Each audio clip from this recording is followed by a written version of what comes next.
Well, good evening, ladies and gentlemen. Thank you for coming out on this rather windy and frightening night. I think it sounds a lot worse than it is out there, but it's obviously frightened a lot of people, except for the brave ones. Yes. Welcome to the national headquarters of the Theosophical Society in America. I'm John Chianchosi. I'm the Director of Public Programs here. I organize such events as this and many others. At this time, I'd like to ask that you turn off your cell phones and other noise-making electronic devices if you have not already done so. This evening's lecture is being streamed live, and I welcome friends watching through the internet. The Theosophical Society promotes study, meditation, and service. We encourage open-minded inquiry into the world religions, philosophy, science, and the arts. And we have a deep respect for the unity of all life. Our goal is to help people explore the spiritual path so as to arrive at a deeper understanding regarding the wisdom of the ages. Furthermore, we feel this wisdom is not limited to any one tradition, and thus we offer programs from all traditions. If you have not already done so, I invite you to take one of our program catalogs. The new Spring-Summer Season catalog has just been printed and is available in the art gallery just outside the doors there. In there, you'll find many programs that are going to be offered during the next 3 or 4 months. You can also find these programs on our website, and there you can register for the programs that are of interest to you. The Theosophical Society is a membership organization, and we're always happy to welcome new members and renewing members. However, what we offer here, all our programs are open to the public at large, and everybody is always welcome. We want people to visit for programs, for our library, for the bookshop, or just come and enjoy the grounds. So this evening I'm very happy to be able to introduce to you Dr. Trupti Gokani. It is the first time that she has come to speak here. I hope it will not be the last time. Dr. Trupti is an award-winning, board-certified neurologist who has dedicated her life to developing a unique blend of modern medicine and ancient philosophy. She earned her medical degree from the University of Illinois in Chicago, where she also completed her training in neurology and was chief resident. She has also credentials in Ayurvedic medicine and transcendental meditation, and this is the unique combination here.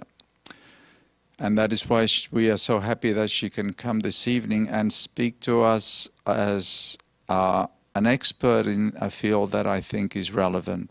The original title of the topic that I had was Healing Headaches and Reducing Stress with Ancient Ayurvedic Medicine. And if you came to hear that lecture, you'll probably hear the same lecture, except, as you can see, it does have a new title. Connect with your brain to overcome pain and reduce stress. Whatever the title, I'm sure it'll be wonderful. Please join me in welcoming Dr. Trupti.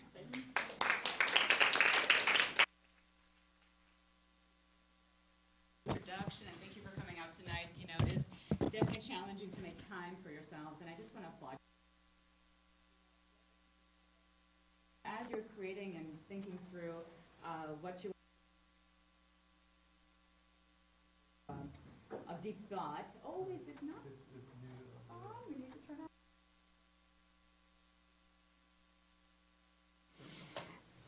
All right, so thank you, John, for having me tonight, and I really appreciate all of you being here this evening. And, you know, regarding the title, the reason why I shifted the title was as I was creating this presentation for tonight, I realized there were a lot of themes that were coming up in the presentation, and the theme that kept coming up is this idea of connection. Connection with self, connection with the world. And what I found was that using Ayurvedic wisdom, what is really key is this idea of connecting with oneself. And to really reduce stress it's going to involve that connection. So hopefully I'll inspire you, get you thinking about yourself in a different way. In about an hour, I'm really hoping you're going to look at anxiety and pain in a completely unique way. So I am curious, before I start, how many of you have kind of explored Ayurveda and are familiar with Ayurveda? Got a couple, oh, a nice handful in the audience, great. So hopefully the way that I approach it, by blending a little bit of the Western medicine with Eastern, will give you a perspective that's kind of unique.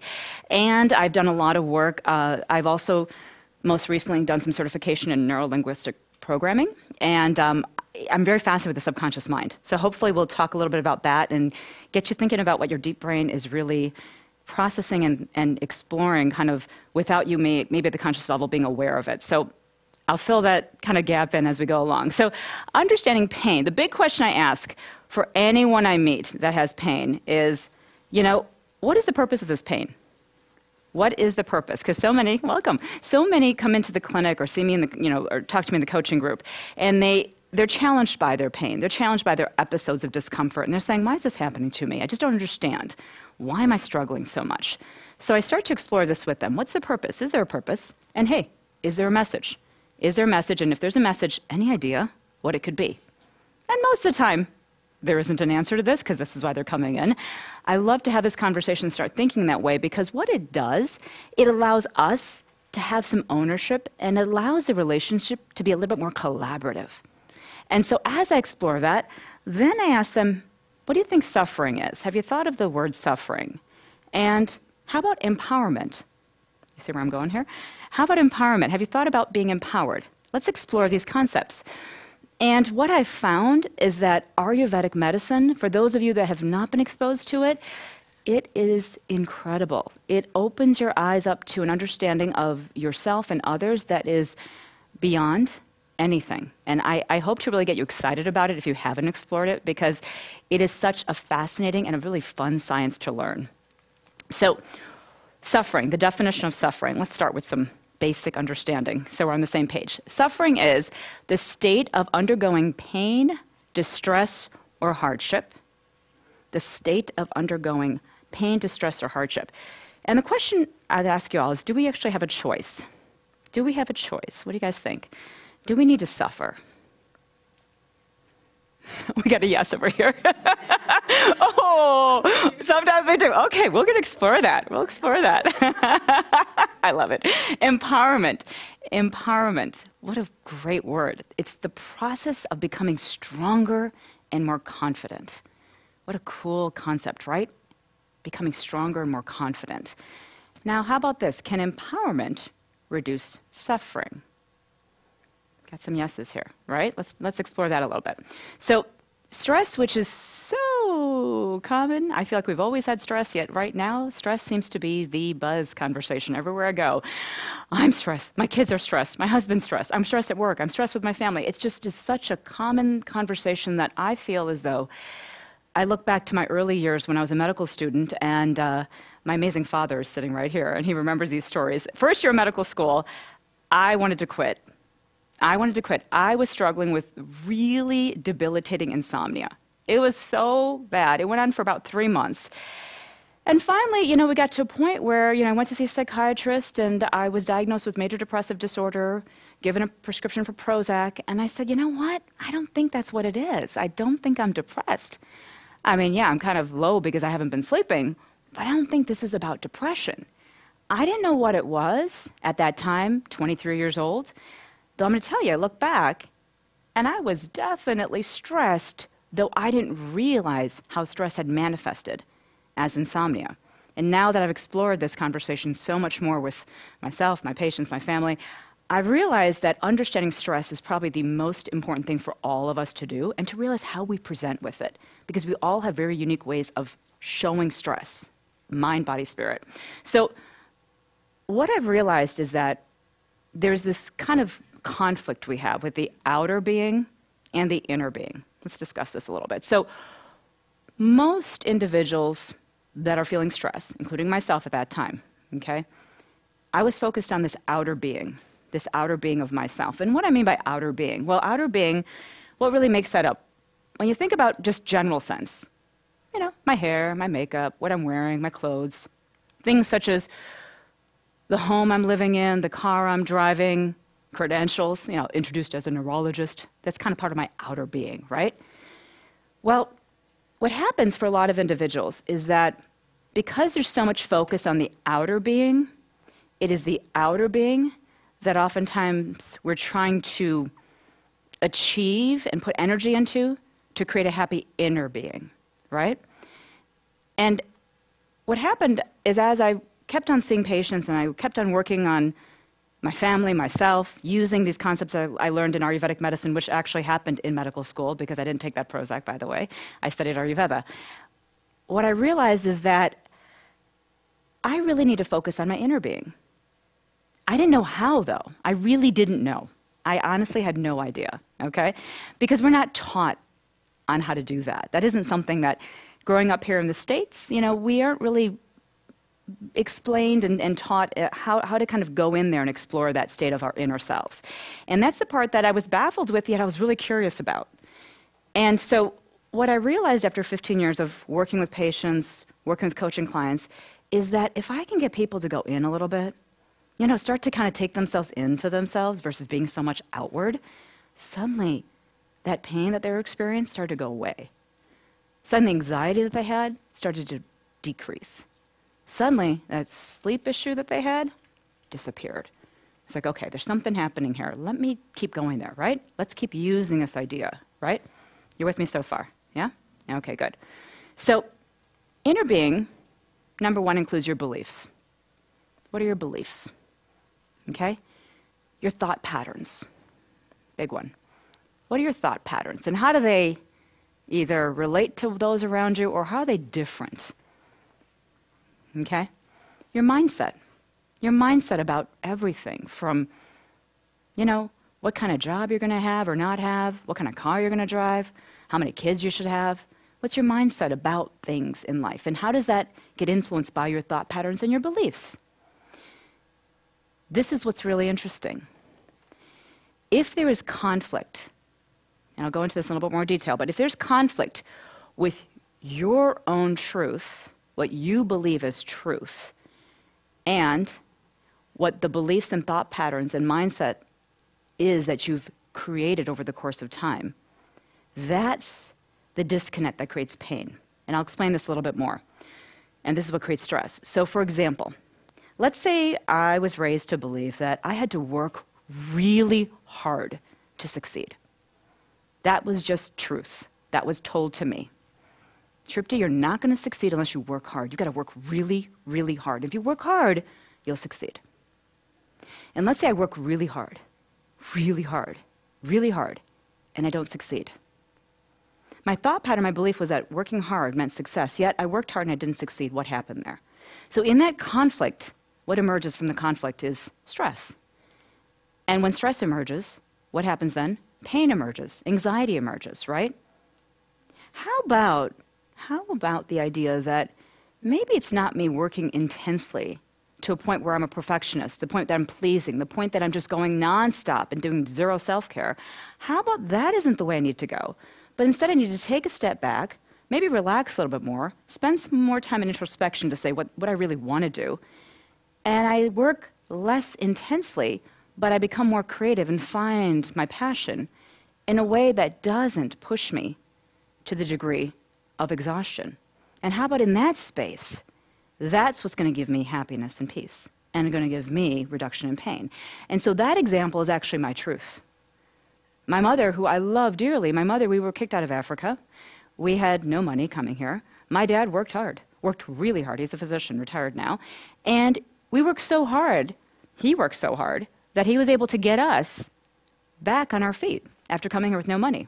So my mom's mantra to me was, Trupti, if you work hard, you're going to succeed. If you work hard, that's it. You will succeed. And it was a great lesson for mom to tell the daughter, right? You work hard. And yet I was kind of seeing that this working hard wasn't working as well for me as others that didn't seem to be doing the same thing as me. How come I saw someone else that I knew that graduated from college that didn't work as hard the way that I defined it in my thought pattern, my belief system, and yet was succeeding and really happy? What was happening there?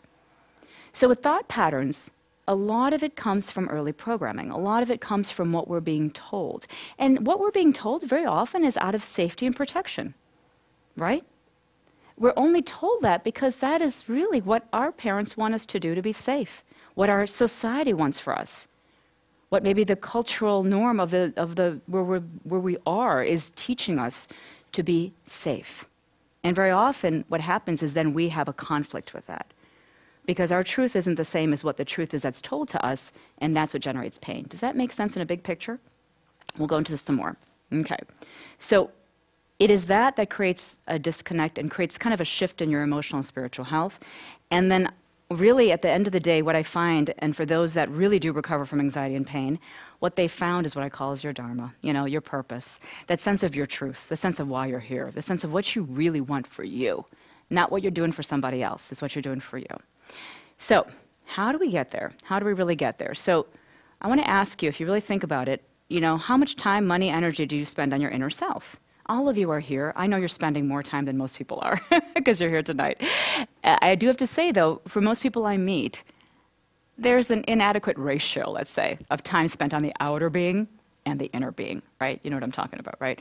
More energy, more time is spent, more money is spent on the outer than the inner, And it's so interesting to me. I remember because I do practice Western medicine, I remember there was a patient that had come in that had really severe migraines.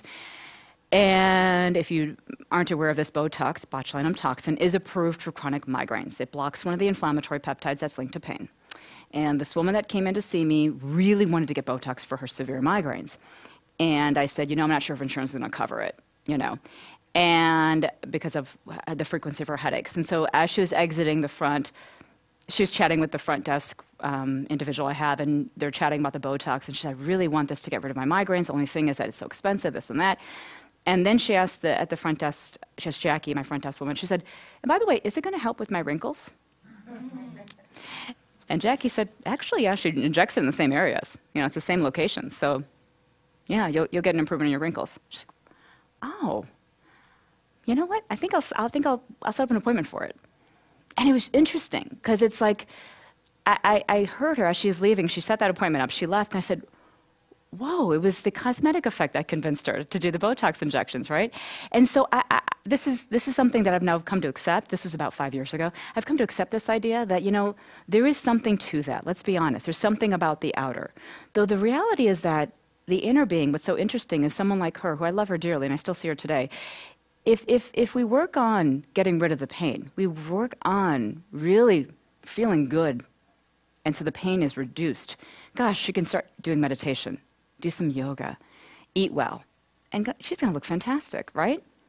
She's going to look fantastic because she's taking care of herself on the inside. And yet our focus, a lot of the society is based on the outside. So this whole thing about inner and outer, I think it's interesting because I think we're in a shift now. I should say I know we're in a shift because things are changing. People are now coming in saying, you know what, I really don't want to be taking these things that I've been taking. These medications, they may be working to kind of quiet some things down, but I really do want to know, why do I get this pain? Why do I get the anxiety? Eventually I do want to taper off these prescriptions. What can you do to help me get there? And this is where we go. So let's take you down this path and then hopefully answer some questions. And so think about questions you might have, because I'm going to kind of go through Ayurveda somewhat quickly. It's a 5,000-year-old science. It was considered to be the first system of healing known to mankind. Okay? The reality is, as John was saying, all of these ancient civilizations had some beautiful wisdom. This all stems from the Vedic civilization, Southeast Asia, there was Ayurveda, traditional Chinese medicine, homeopathy, all from the same base. As the civilization migrated down to India, Ayurveda got established. Moving up north, traditional Chinese medicine and homeopathy, all a similar base. Everyone's kind of saying the same thing, just using a little bit of different terminology. And so what Ayurveda really is this idea of looking at your life, Ayur means life, and using Vedic wisdom, ancient wisdom. So Ayur means life, Veda means wisdom. Okay, so it's the wisdom of living, the wisdom of longevity, the wisdom of really feeling good for many years. And so it's kind of like the fountain of youth. And if you can start to get yourself to understand it in a way that becomes, really resonates with you, what you'll realize is you're going to have the fountain of youth right there to tap into. And what's beautiful is that the more you learn about it for yourself, you'll start to help others without even trying. because you'll start to see them in a way that they won't see themselves. And that becomes kind of nice because you can actually help guide others down this path, okay? So, big picture is Ayurveda, the basic concept is that every single living thing is made up of 5 elements: air, space, fire, earth, and water. Everything living, plant, animal, human, is made up of these 5 elements. All of us, when we're born, are born into certain elements at a higher, we'll say, proportion, okay? So I may have more fire element at birth. You may have more wind element at birth, the air and space elements at birth. The key is to understand what your leading elements are. Are you more air and space element? We call them kind of wind people, vata types, mover, goer, doer. Usually vata types, wind type individuals, tend to have a smaller frame. They can be taller or shorter, but tend to have a smaller frame. Tend to be ones that are very metabolically active. Like to go and do, sometimes hungry, sometimes not hungry, sometimes going to bed at this time, sometimes going to bed at this time. They're like moving like the wind, always going, always doing, always saying yes to lots of things. Someone that you go to an event and they're talking all the time, a lot of wind. And so winds are awesome. They're fantastic when they're in balance. When they get out of balance, they're a little bit kind of exhausting because there's a lot of energy coming from them, okay? All of these states are beautiful when they're in balance. So you want to start thinking, who was I when I was really young? Because what happens during life is we start to shift a little bit. It gets hard to figure out our birth nature. So who was I when I was young? Was I that one that just loved to like run around, chit-chat, talk? Was I kind of a smaller frame individual? Was I somebody that loved to kind of just always be on the go and be involved? That's usually the wind. Creative people, artistic individuals have a lot of wind. Mind is always thinking, going, creating. Okay, musicians, a lot of wind to be in that space. Okay? The fire and water element people, the fire and water elements are the pitta type individuals. Now those types, different. More of a medium frame versus a smaller frame, more muscular, a little bit more competitive. They're the ones that like to win. They're the ones that just tend to have a little more fire to them. You know, great at conversations, great at speaking. They love being right. They love to like share their ideas. Fire gives you the ability to see. So they can see how things are done. They like to tell you how they think things should be. And very often they're correct. What they say is kind of, they can see the big picture and see how something should happen, how it should be done, right? So fire is in the nature. Then that individual tends to be one that's pretty driven, pretty focused, kind of has an idea and finishes it, you know? Wind, you'll give them something to do. They're really enthusiastic. Oh, sure, I'll help you. But they've got so many things going on, they may kind of forget. Or fire, you tell them to do something, they'll get it done like right away. That's a fire, okay? Then the third type is the kapha, the earth. It's the earth and water element that creates the kapha individual. Bigger frame, a little bit more relaxed, tends to not really get perturbed by stress. Earth types just are kind of nice to have around because they're just relaxed. They tend to be ones that are very loving, very connected. They love being just around plants and cooking and being around very few people, more one-on-one. Winds like to be around a lot of people. Earth's, one-on-one conversations really are good for them. So key thing as you're thinking, I want you to start thinking about your birth nature. Who were you? Best way to answer it is who were you when you were young and when you had, if you have symptoms now, pre-symptom. Who were you before you had your symptoms, whatever symptoms you're struggling with? Think about when those started. Go backwards and say, when I last felt like optimal, mind, body, and spirit, what was my state? That's the best way to kind of think through this, okay? What happens is life gets in the way. We're born into a nature, and then life happens. We're pulled here, pulled there, given ideas, given thoughts. Between ages 0 to 7, we're in like a delta, theta brainwave, like a hypnotic state. You ever been hypnotized before? That state, from 0 to 7. So I was just at the grocery store the other day, and there was a sweet little boy that was right in front of me, and he wanted to get a candy bar, which, when we're little, we want to grab a candy bar. It's right there as we're checking out. And his mom, in a very kind, sweet way, remember, protective parents, right, said, don't eat that, that's bad for you. Okay? Oh, I'm sure I've said that, okay, when my kids are now 16 and 13. I'm learning all of this more and more now, and I'm realizing, what did I say when they were before age 7, right? So she said, don't eat that, that's bad. That's an example. When you say, don't eat that, that's bad, what does that little brain do with that food that's sitting there? Yeah, now it was a candy bar, okay, so there's some truth to that, okay, but what do you think their system does when it sees the candy bar? Right? Bad. That's bad. So let alone it is a candy bar, that probably won't get processed well, though their brain is also saying that's bad. So the more this little one hears that over and over and over and over and over, the deep brain buys that as truth. So there's a belief there. The candy bar is bad, And so this is how what ends up happening is the brain gets programmed into beliefs. All of these things then shift our nature and push us out of alignment with ourselves. And these are the things that, as I learned Ayurveda, as I started working with patients and clients, I started realizing, oh, okay, so it's important to know your nature at birth. Though what's really interesting is to hear what you're doing now that is in conflict with what your real thoughts are, Because, hey, maybe if it's an organic dark chocolate bar, maybe it's not so bad, right? But your deep brain's like, that's bad, never eat that ever, right? And so it's all about the projection that we put on something, okay? And so what life does is it kind of pushes us off of our natural state.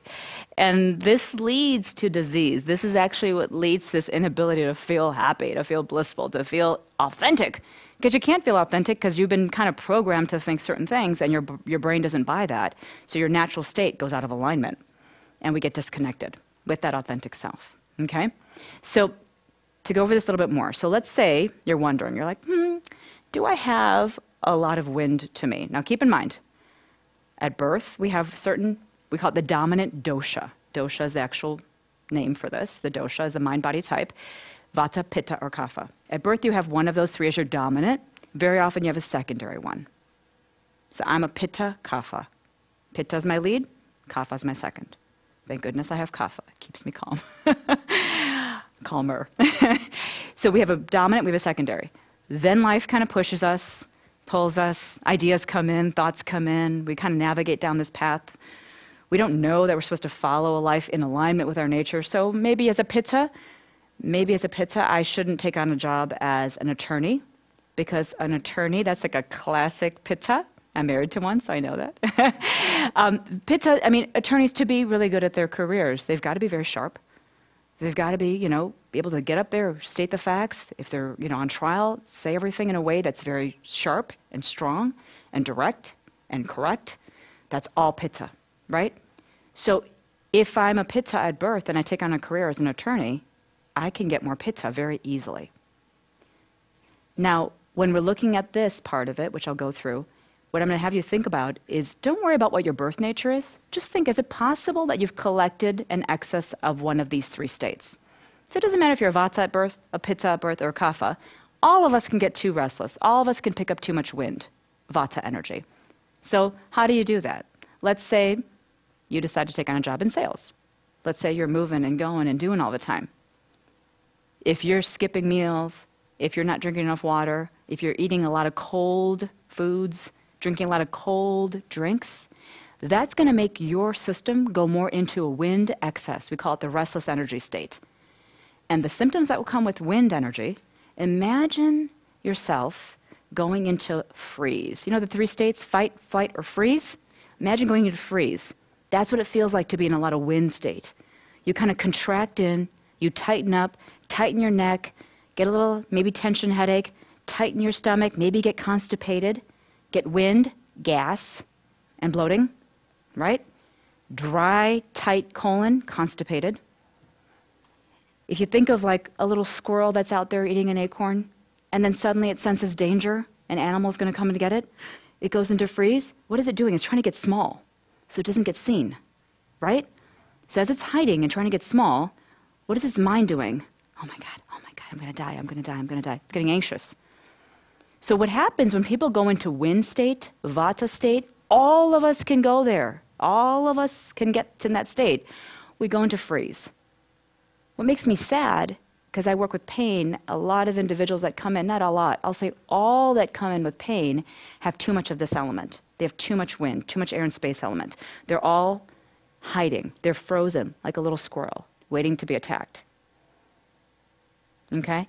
So that state produces a lot of pain. You have to look at pain as a wind excess state. And that's pretty much something that I can say uniformly. Anyone that walks in that has pain, that comes to the clinic or sees me, I tell them that wind is high. How did it get high? What's going on in your life? What are you scared of? What are you doing that's not in alignment with you? So the thing about Ayurveda that's beautiful is it doesn't just look at emotions, such as an anxious, worried mind. It looks at your physical body, too. It's looking at your digestive system. It's saying, how's your gut? Is your gut carrying too much wind? Well, if that's the case, then you have a lot of gas, bloating, constipation. Is that you? Okay, let's talk about that. Let's try to get that wind down using some food, using spices, using maybe supplements, but just, and of course, a lot of breath and mindfulness techniques, right? How about fire state? I call it the irritable energy state. So if you have a lot of fire, back to that analogy, let's say I go to law school and I decide to really push myself really hard. I get really intense because I really want to perfect what I'm doing. Perfectionism is a classic fire energy state. What can happen with too much fire is I can get fired up in my gut. I can start feeling reflux. I can get nausea. Lower digestive is diarrhea, loose stools. Fire, heat in the head, hot-headed, heard of that? Angry. Irritable. I just found it back there. Irritable, angry, hot-headed. Well, I mean, air-headed is vata, wind. When we say these things, like there's actually a meaning behind, she's so air-headed, or he's so air-headed, or I'm so air-headed today. What's going on with me? I'm windy. Okay, well, what did I eat yesterday? What did I do yesterday? Was I doing too much? Was I saying yes too much? Was I drinking cold things? Was I skipping meals? What's going on? Okay, ground yourself. Connect with Mother Nature. Get to bed. Start having a routine. Start saying some no's. There's ways to do this. This is very practical.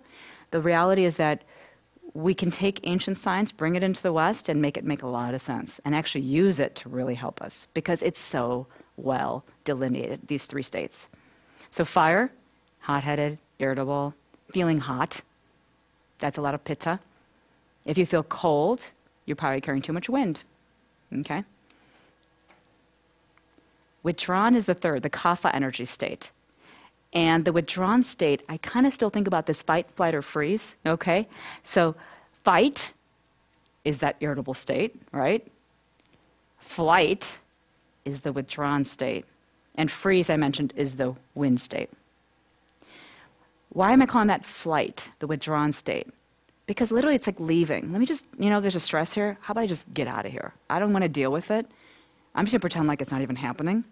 So I withdraw. And the withdrawn individual that has a lot of kapha, earth energy to them, is very depressed, is low, maybe fatigued in terms of physiology. How can we all get withdrawn just by energy state? If you're eating heavy foods, having a lot of dairy, a lot of gluten. Gluten's very sticky and heavy, and if you have a weak digestive system, or if you've had too much of it, it can be hard to clear. Candida overgrowth, if you've heard of that, that's a very common thing in a withdrawn state. We can get withdrawn by foods. We can get withdrawn just by not doing enough. Let's say I just decide I need to, sleep in a little bit more because I've been pushing myself too hard, and I start sleeping more and more and more. And have you noticed that the more you sleep, you get sleepier, right? It's that withdrawn energy. In fact, this is what I remember hearing this when I did my training, that if you actually get yourself out of bed at 6 a.m. every day, you will be more energetic all day than if you let yourself sleep in until 7, 8, or 9. Because 6 a.m. to 10 a.m. is the kapha time of the morning. And 6 p.m. to 10 p.m. is the kapha time of the night, meaning all of us get a little kapha. Which we should, because the sun is setting, melatonin's getting released, we're supposed to start feeling sleepy so we can fall asleep at 10 o'clock. So energetically, we shift around that time. Now what happens 6 to 10 a.m. if you decide to sleep? You get more kapha, you get more withdrawn, you get more earthy. You might get more congestion, more seasonal allergies, more frontal sinus congestion. You may feel like a sluggish gut. You may feel kind of heavy. You may be gaining weight. These are all things that happen with the withdrawn state. Make sense? So what ends up happening is that the adrenal system, which to me is like, these two little adrenal glands are sitting above your kidneys. They're the size of walnuts. They are being pushed so hard because all of us, myself included, jump into one of these three states: restless, irritable, withdrawn, and the body is constantly saying, oh my God, here she goes again. She's in the restless state. Pull her back. Okay, here she goes again. She's withdrawn. Okay, pull her back. Every time we get out of alignment, every time we go into one of those three, fight, flight, or freeze, we're doing this. We're turning on the hypothalamus. I call the hypothalamus, tip my pinky here, as the divine internal mother, or divine father. You could say either one. Divine internal parent that's in there. That's just trying to keep us in rhythm, trying to keep us connected, trying to keep us connected to what? Well, the hypothalamus tells us when to eat. We start feeling hungry, tells us when to go to bed, connects with the pineal gland, releases some melatonin. The hypothalamus regulates our body temperature. The hypothalamus is doing a lot to keep us kind of in balance. With what? With the sun and the moon. The big mom and dad up there, right? The sun is the real masculine energy. The moon is the female energy, right? So when the sun rises, we're supposed to what? Wake up. When the sun sets, we're supposed to what? Go to bed. You ask how many young kids are getting to bed on time, right? Most, young and older, are getting to bed beyond where they're supposed to be getting to bed. Ideal bedtime is 10 p.m. And very few people are following that. Very few people. If you look at the continental and look at all the states in the U.S., it was actually Hawaii that was the best in terms of bedtime routine. And there's some states you could probably guess that are not following at all the routine. And so what ends up happening is that if the hypothalamus isn't aligned with us, because we're not living in authenticity of ourselves, and we're not living in kind of relationship to sun and moon patterns, the body stays stressed. The body's just going to kind of activate that stress pathway. So hypothalamus talks to pituitary, talks to those little adrenal glands, says make some cortisol. You know what? She's in danger. He's in danger. You know, he's staying up late because he has to like exit a danger situation. That's why he's staying up. No, I'm staying up to empty the dishwasher. That's all I'm doing, you know? Or I skipped on my lunch today. Your deep reptilian brain is like, oh, I skipped lunch because there's something happening. I mean, I skipped lunch. Maybe I'm in danger. I couldn't eat. I skipped lunch because I just forgot to eat. You know, so the high brain makes decisions that the low brain is saying, oh, you're making that decision because you're obviously not eating because there's something happening. You didn't have time to eat because you're in danger. So again, it keeps interpreting this kind of lack of self-care as danger. And problem is it goes from a little signal to a really intense signal, and the hypothalamus then takes a back seat, gets desensitized, and is like, fine. Divine internal mother and father is like, you know what? I gave you a little signal. What was your signal? I don't know. I gave you a little neck pain. I gave you a little gas and bloating. I gave you a little bit of like feeling uneasy, maybe feeling stress. So you would get out of danger. You know, when you skipped that meal, you got to bed late, you said yes to too many things, I gave you some symptoms there. You're supposed to get out of danger. What the heck are you doing? Why do you keep staying in danger? And as you keep on staying in that pattern of either restless energy, irritable energy, withdrawn energy, the hypothalamus is like, all right, I'm done. I'm out. And this is actually what happens. Physiologically, the actual terminology for this is called adrenal fatigue. Have you guys heard of adrenal fatigue? The newer terminology, which is really a mouthful, is hypothalamic pituitary adrenal maladaptation. Basically, I know, say that 3 times fast, they're not connected anymore. This whole back to connection I was saying was the theme as I was putting this together. I was like, connection is the theme. Connection with self. Which state do you kind of hang out in? Why do you go there? How often do you go there? How long do you stay there? And then connection really internally. How well is that hypothalamus talking to the organs that it's supposed to be chatting with? I study this in my practice. It was really sad. 90% of the patients I tested, we did a saliva blood test to look at cortisol samples during the day. 90% are like flatlined. Not making cortisol from like morning time until probably 1 or 2 in the afternoon. And they're waking up with fatigue, chronic pain, depression, all these symptoms. So what I realized is that it really is something that if you start to connect with it, you can change that. If you start to just own the fact that I need to be more aware and mindful and just learn some things like you're doing tonight, you'll leave here and you'll start thinking about these things. And you'll actually start to realize that, you know, now when I get a symptom, let me look back. Which of the 3 states am I in? How did I get there? Why did I stay there? And what can I do to change that? And that's all it takes. And honestly, this is the message that I've shared. And I promise you, That's what really gets people from like chronic symptoms down to freedom if they're diligent about it. You have to be diligent. That's the thing, okay? So, got like 5 more minutes, right, John? I think 6:50 maybe? Yeah, we're good? Okay, 10. So the 3 types of headaches, for anyone that suffers with headaches, you don't have to say if you do. The 3 types of headaches, this to me was really interesting because I've trained in Western medicine, and we were told that there's migraine, there's tension headache, there's sinus headache, and there really wasn't a lot of art to seeing patients. I was kind of getting bored. And I was like, there's got to be more to this. So I studied Ayurveda for myself when I had my insomnia. And then I went back and studied it and got certified for my patients. And what I realized was that, there's very specific types of pain. So if you're really restless, moving, going, doing all the time, what the body does is go into freeze state. And what happens is you start to get neck discomfort. You can get pain at the back of your head. You get what we call the tension headache, okay? That one is typically associated with left-sided symptoms, which is interesting. If you have a lot of left-sided symptoms, think about your wind state. And it's also linked to sensitivity to noise, being very noise sensitive, okay? So if that's something that seems like, that sounds like me. Also feeling cold is a very common symptom with that. Feeling cold hands and feet. The fire state, the irritable state, shows up a little differently. It's more around the eyes. When you think about fire, fire gives you the ability to see, so it involves your eyes.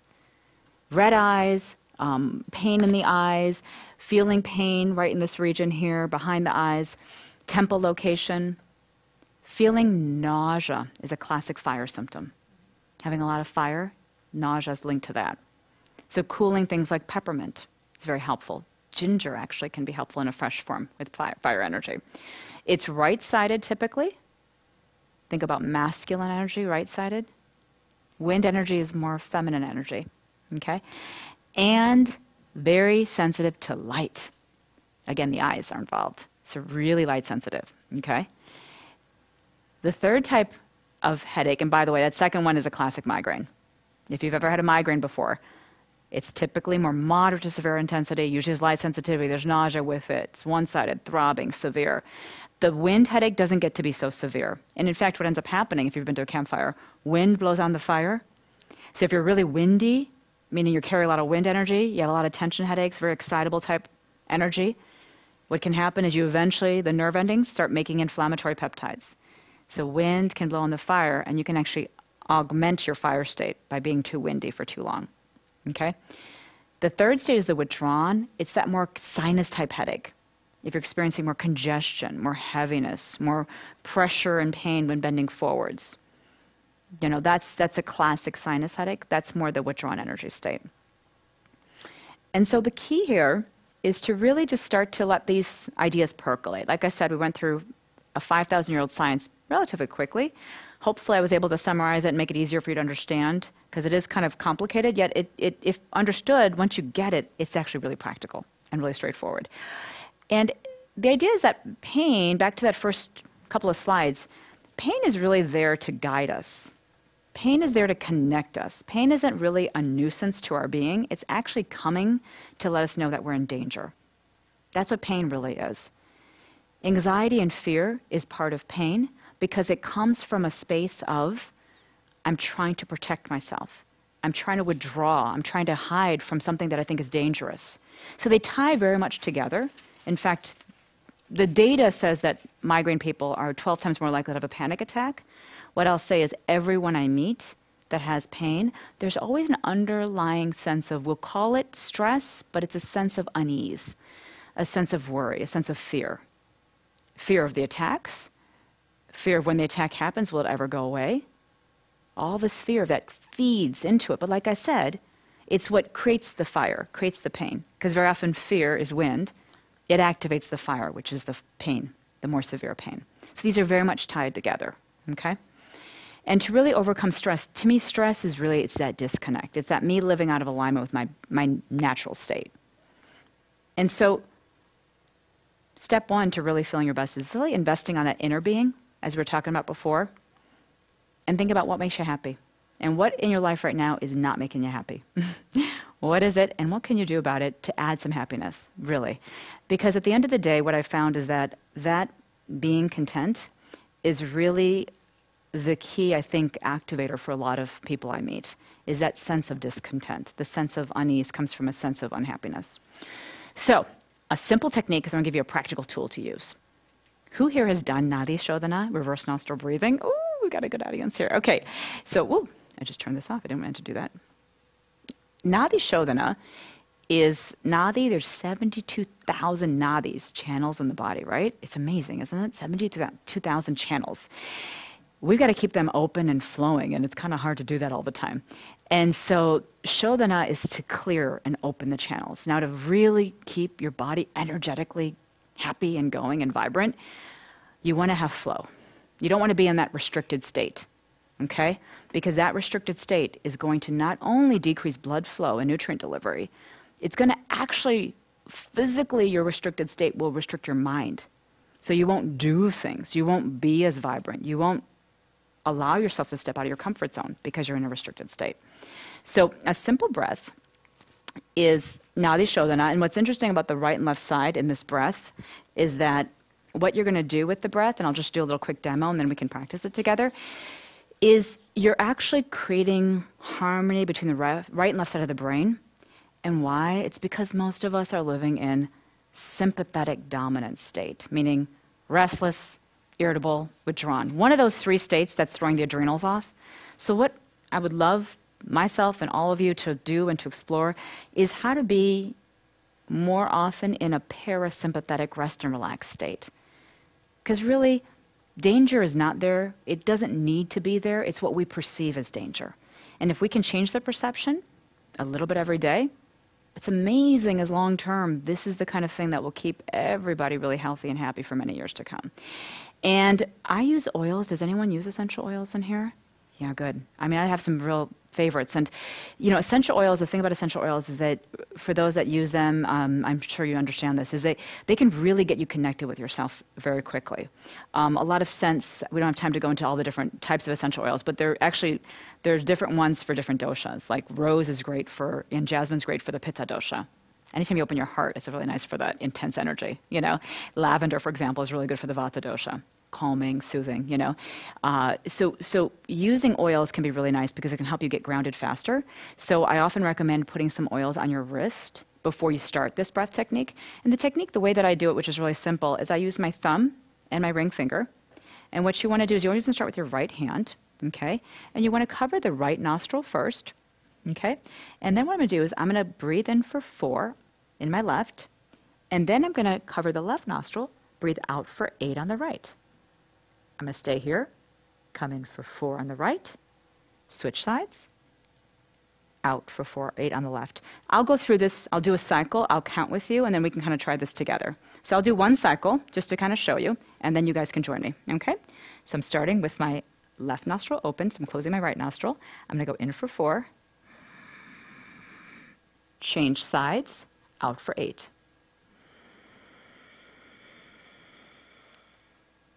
Stay here, in for 4.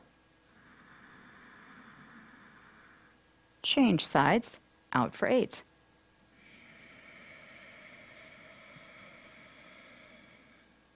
Stay here, in for 4. Change sides, out for 8. Stay here, in for 4. Change sides, out for 8. Extra credit, you can put your 2 fingers right on your third eye. It helps you kind of focus inward.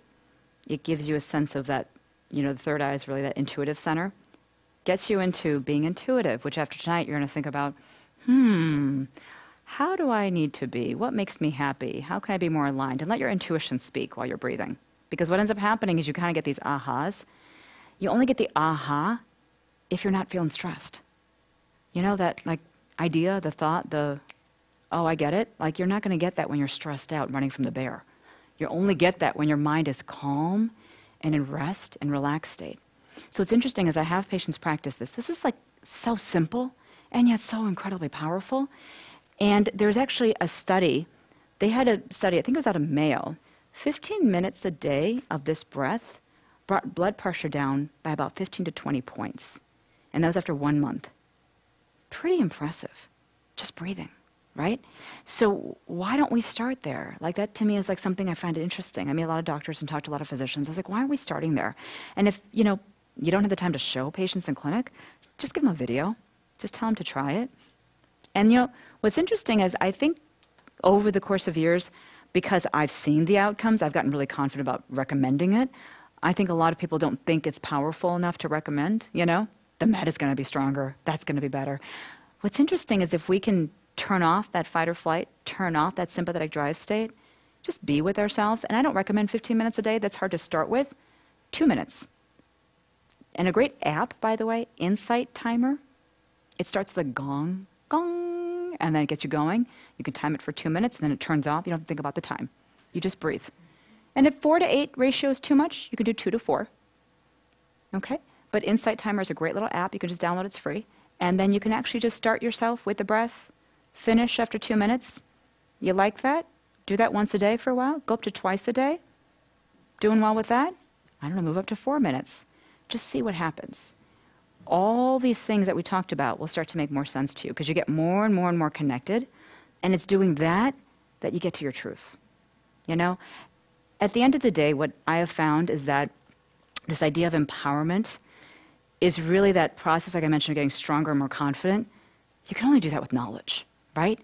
And what's the knowledge you need is knowledge of yourself, of who you are, why you're here, how, you know, things started happening that didn't really go the right way. Listen, we're all human, we'll make mistakes, but what is it that we need to learn from that? And big message is really, it's not happening to you, the pain, it's happening for you. Which a lot of people go, wait a second, huh? The 4 means it's actually really there to kind of guide you. If we can kind of look at pain as something that's happening for us to help us navigate, learn, understand, maybe shift a little bit, maybe learn to say some no's, maybe learn to have more water, maybe get to bed on time, you know, do all these things. What happens is the pain does go away. I promise you. I've seen some really tough cases with pain relief that, to me, surprised me with doing some simple things, okay? And my request for all of you, I love this quote. The Ayurvedic route to great health involves 2 simple steps, doing less and being more. So doing less, remember I mentioned the outward state, the outward being, the getting, the accomplishing, the all that stuff? We do enough of that. Let's do less and let's be more, right? Be more present, be more connected. Before we're going to go out there and try to, you know, change the world, let's focus on us. Make sure we get ourselves figured out first. And then try to go out there. And once we do put the energy here, what we can do is so much greater and more effective, right? So thank you for your time, guys.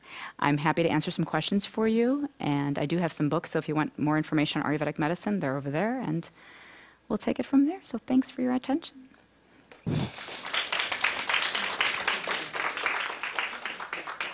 Thank you, Dr. Trupti.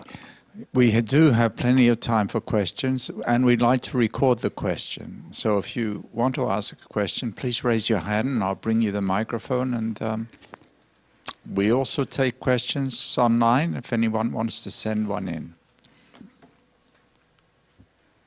Ooh, online. Question, yes. Thank you very much. You're welcome. How do you, so your dosha, born at birth, your prakriti. Yes. And then your vikruti. Yes. How do you, when instances happen that maybe are reversible, how can you that have made you kind of like in your vikruti and they're not reversible, how can you get closer to your prakriti in those instances? Yeah. So vikruti and prakriti, this what you're talking about is your birth nature and your imbalance state is a vikruti.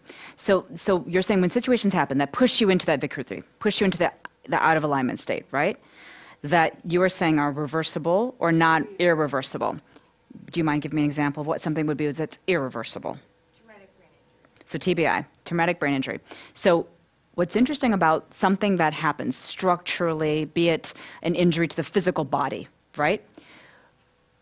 There are certain ways of looking at why that happened, Okay, I know you're going to say, "Oh no, here she goes." But this is really what I would say is when something happens, what we have to do is we have to allow ourselves to adjust to what is our new normal.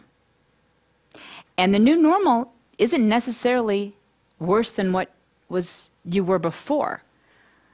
What Ayurveda can do is enhance your state that is physiological, that can be shiftable. If there's a structural injury, so someone comes in and says, "Hey, listen, I've had my gallbladder removed. Can we get the functional gallbladder going here?" No, you don't have a gallbladder anymore, so that's off. But we're not going to focus on the fact you don't have the gallbladder. We're going to figure out a way to now, with your new normal, find you and get you as authentic as you can be. Because really, that is all we can do. That doesn't mean we stop exploring. Doesn't mean we stop growing. If anything, you might grow more, which is what usually happens. Honestly, I've had people come in with like some really, I just had a woman who just posted this on Facebook. She's so lovely. Her daughter had fallen off a horse, and her daughter was told she wasn't going to walk again. She just started walking. Now, this took a lot of energy, a lot of time, a lot of patience. In that scenario, she was told this is irreversible. In that scenario, she did shift. I'm not going to say that's everybody, but what's interesting is that in that process of while that was happening, the mom, who is a patient of mine, said, "You know what? If she doesn't walk again, that's all right, because now we have this new space of what we're going to do. I have actually a passion for living now because I have something to fight for. I really didn't have that before. I didn't have that motivation to fight for anything. Now I have something. I have something now. I want to educate on this. I want to teach. I want to help those that are disabled." So what you have to do is whenever something happens, it's a frame shift. I know it's hard to hear.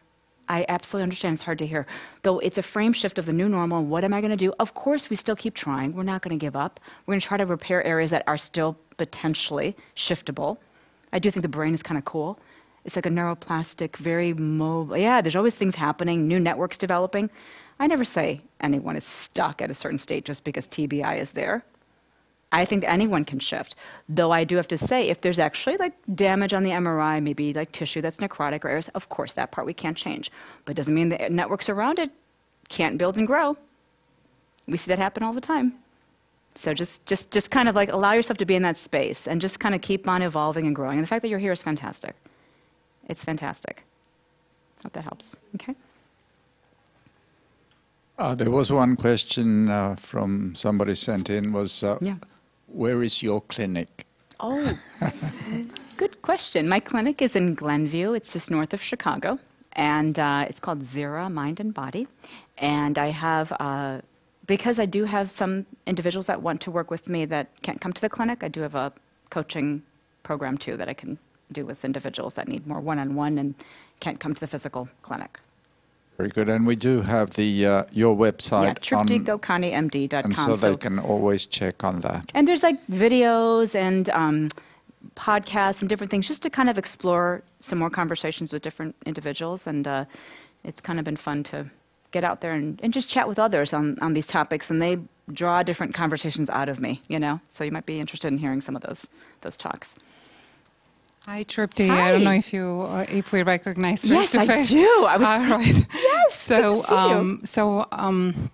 For the audience, I'm a psychiatrist. I have met Trupti through a common friend and actually former patient of hers, and I actually think of you in between the best headache doctor that I ever have met. And also, like, you do something to the patients that I was like, I don't think I have ever experienced this so touching. When they come back from Trupti, something majorly have shifted with them. And these are people that often have, beside the headaches, like PTSD or something very majorly, have struggled over a long time. So first of all, it's so nice to see you again. Thank you. So I am so inspired by this night. It's like my mind will keep shifting in between. I was thinking of my patients and my practice, and then I was thinking of me, and I keep going back and forth in my head, and trying to be able to decide what frame. But it's so amazing. Is that as a physician, as a psychiatrist, and the Western medicine, I have come to the point in which I feel that I literally cannot practice just Western medicine. I just cannot do it. I have taken some time off. I went to India and come back and try to integrate the things. And I just have to say this, for some reason, have never occurred to me that I can look at the being really studying this, and I want to talk more with you. But it's like I'm very enthusiastic about this because it's like it has a lot of the things that you talk about has a lot of implication for what I do as well, because we have common denominator of like what people what they suffer with and what the pain is. So I am very, very thrilled that I have come tonight. Your energy and your light. You're light. You're like beaming. You're beaming. And I think the thing is with the medical practice nowadays, with physicians, the burnout is so high. Yes. And I do believe the burnout is high simply because we aren't able to see that side of people that they want us to see. You know, so when I was having my insomnia, and I was a medical student, and from a very sweet doctor, offered the Prozac, and I said, that's not really what I want. I didn't know what I wanted. I knew it wasn't that. And I was hoping that there would be some understanding from the practitioner. And it's okay, because Western medicine, listen, thank God we have those tools, right? Oh, yeah. We need those tools. We need that proper training to understand when to use prescriptions wisely, how to use them when they're appropriate. The thing is, though, the other side of this, which is really the truth of the pain, the truth of the emotional issues, the Western medicine can only take you so far, as you know. So I really want to talk to you, because I would love to have a psychiatrist that does Ayurveda that I could refer to. I would really like to have this conversation, because I feel like it is the same point, is that in my training as a resident, I try to do research aromatherapy and basically bring it into, and it's like, I feel like in Midwestern it's a little bit more like open-minded. Oh, well, you don't think so? The less on the than on the coastal, you know, where they're more open-minded about. Yes, for sure. I was thinking New York. Right, exactly. But I really feel like this is the type of practice that I would like to have, where things will be integrated, and when people come in, you can understand them in different frame. And this is like one that makes a lot of sense. Thank you for saying. Thank you for the Thank you so much. Thank you. So just for everybody, I mean, the reality is that practitioners like yourself who are beaming are really now in the space of shifting. And that's what I was saying earlier, that the shift is really happening, because I think we understand where Western medicine can go. We understand that. And I think the reality is everybody, patients-wise, are waking up to this, because the internet is such, the media is such, that we have attention now on these different forms of healing. The beauty is that we're in a space now, even pharmaceutical companies, and I do speak for pharma. I know that sounds crazy, but I do, because I talk to doctors about both things. I tell them about prescriptions, wise use of prescriptions, and then how can we use these healing modalities? When I started practicing, we were giving Vicodin out. We were giving methadone prescriptions, fentanyl prescriptions. 15 years ago in pain, that was the common thing to do. And that's when I decided to go and study Ayurveda. So the reality is that the beauty is that we are now in a space that not only we can do this, I think patients are ready too. And I have to tell you, I think pharma companies are ready, which is nice. They actually are more looking for practitioners that can blend. How about that, right? Namaste, Dr. Trupti, and good evening to all of you. So, Dr. Trupti, I am an Ayurveda doctor from India. So, I did my Bachelor of Ayurvedic How did I do? Oh, my God. Oh, thank God she told me now. Oh, my gosh, really? It's beautiful what I saw today, what I heard today. I came from Crystal Lake, where I practice Ayurveda. Oh my gosh, and thank you for coming. It's being like, I did my master's in clinical research from India, and it was a big choice for me when I came to the States. Yeah. It was like, choose something where you are being paid very high, right. Like clinical research, or go for Ayurveda and bang your head. You're lucky to get one first, right? So I was actually very much surprised, Dr. Trupti, because people like you, I heard about you, I used to read about you 7 years back. I used to see you on Dr. Oz, but I did not know you were in Illinois. Yeah, right here. So when I started my practice last year, huge response. Like people are looking for Ayurvedic medicine, they are seeking Ayurvedic medicine. And when I went to Theosophical Society because of my friend, I talked to John and he gave me that opportunity to present a lecture on Ayurveda. And when I heard, oh my God, Dr. Trupti Gokani is gonna speak. Real. And it's going to be a tornado in the morning. I'm like, no, we're still heading out. You're so sweet. Thank you. So it was my pleasure. I thank you enjoyed the for being lecture here. very much. And you. people, please give it a try to Yes, Ayurveda. yes. It's the best medicine we have. One of the best, I would say. Yeah. Yes. Please give it a try. She's authentic. Authentic. Oh. Yeah, I mean, you studied it to the core. I was blessed to be able to do the program after, but it was not as deep and as rich as your training. So thank you for being here. Thank you. Thank you. I'm glad I learned that after. Aw. That Nice is to meet you. Yes. very nice. And I hope you guys got inspired. You're feeling excited, right? I mean, Ayurveda is amazing. Yes, please. we have just one question online first, and this is the element, I'm not sure whether that means the dominant element or the element one is experiencing at present, but is the element the same as our astrological element? If not, how do you know what your element is? I'm going to have to defer to you. Do you know the answer to that one? The same as your astrology? I don't know. Like you'd have to answer that one for me. See, I have an expert on the audience. I'm just asking. We're going to take the mic over there now. So Jyotisha or one. astrology is a whole new concept. It's not a part of Ayurveda yet, but I would say whatever the scripts are on Ayurveda, they're mostly focused on our mind-body constitution.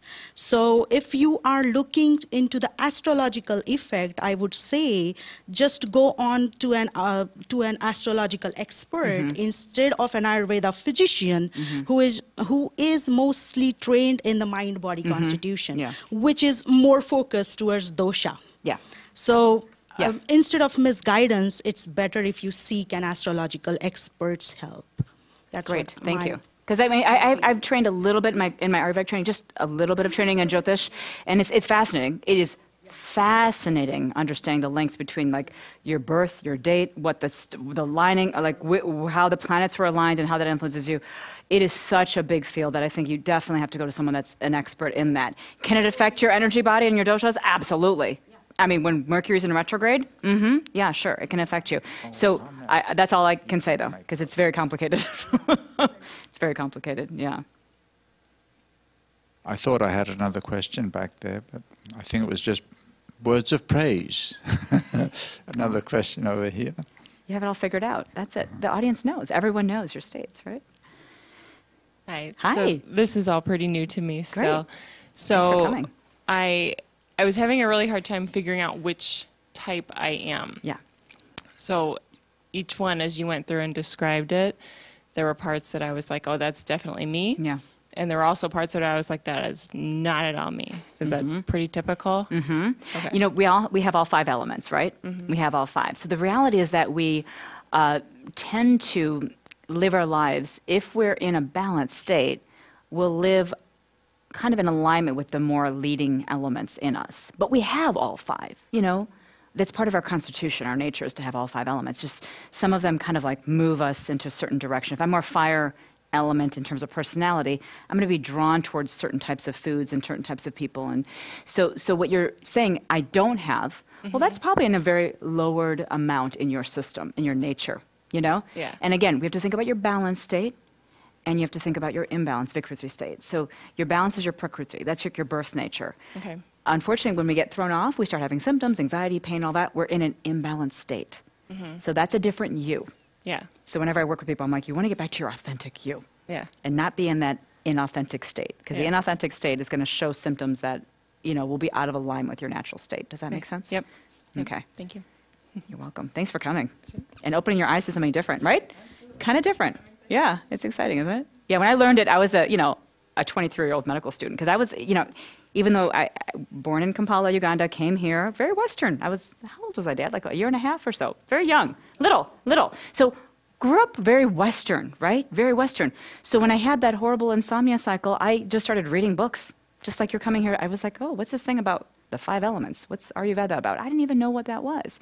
So, but what was interesting is it made sense. Like it just so much made sense to me. Nothing else had made sense, but that made sense. So if it makes sense to you, explore it. Like what we're saying here, just explore it, learn.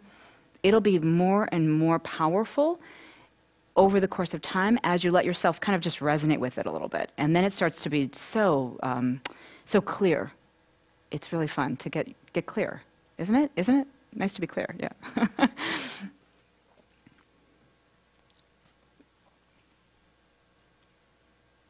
We're good? Do you have if a you question? have another one, ask another one. You sure? Well, certainly there is time for discussion after the formal questions, once we finish with the questions. But there was somebody who wrote in and just wanting a little more information about the workshop on Saturday and what thank you for bringing that up. Yeah, I forgot to mention Saturday. So generally, you know, when I present, it's tricky because you give all this information and then people are saying, oh my goodness, that was so interesting and I want to delve even further. So generally, you know, whenever I do a presentation or at a retreat center or elsewhere, we'll do a series of like 2, 3 kind of events, and it'll be more kind of exploring your own state. So I have quizzes, I have kind of different types of ways and tools I use to get people to get more and more connected. So what we have on Saturday is a workshop that's running for 3 hours. And in the workshop, we're going to touch base on these concepts, but really dig into getting a sense of who you are right now out of alignment. What does that out of alignment state look like? And kind of try to touch on that baseline birth state and then talk through chakras a little bit, go through a little bit about kind of where we might be holding energy, which energy center is out of alignment with ourselves and why. And then kind of do an overview and bring in some different tools that I think are kind of fun to bring ourselves into a present state. You know, today we did the breathing technique. There's some other tools I'm going to bring up on Saturday that I use in my coaching group and use in clinical practice that are just really effective. So it's much more intense, more deep dive and connecting with self and doing some quizzes and some kind of really good introspection because this is a lot of information, I understand. And so it's kind of fun to just do those quizzes and get a little deeper and then practice some techniques. So that's going to be Saturday. So if anyone can make it from 1 to 4, we'll be doing that on Saturday. Well, thank you so much, Dr. Trupti. That's lovely and informative, and I'm sure it's piqued a lot of interest. Actually, we already have a very good number of people registered for Saturday, but we, as you can see, we have plenty of room, so we can always take more people. If you are interested in participating in Saturday's workshop, which is from 1 to 4, just go on our website and there you can register for it. But thank you again, Dr. Trupti. Thank you. Thank you. Thanks, everybody. Thank you. Thank you. And I just want to mention that Thursday next week, our speaker will be Poria, I think that is how I pronounce it, Poria Montaresi, or Montaseri. I haven't met the gentleman yet. I'm sure he will correct me next week. He will draw from his 28 years of experience in Sufism, Advaita Vedanta, and other mystical and contemplative practices, and will speak on In the Footprints of Rumi. He's actually a Persian scholar and a great practitioner. So he's traveling from Colorado to come here to present a lecture for us as well as a workshop. And I do encourage you to come if the weather is good and you're free, and also maybe tell your friends. Thank you for coming out this evening. Thank you, Dr. Trupti. We do have some of Dr. Trupti's books available. If you'd like to purchase one and get one signed here, I'm sure she'll be more than happy to do that. The Mysterious Mind. And by reading it, maybe it will become less mysterious to you. I'd like to invite all of you to stay and have some refreshments, of course, continue with the conversation. Thank you all.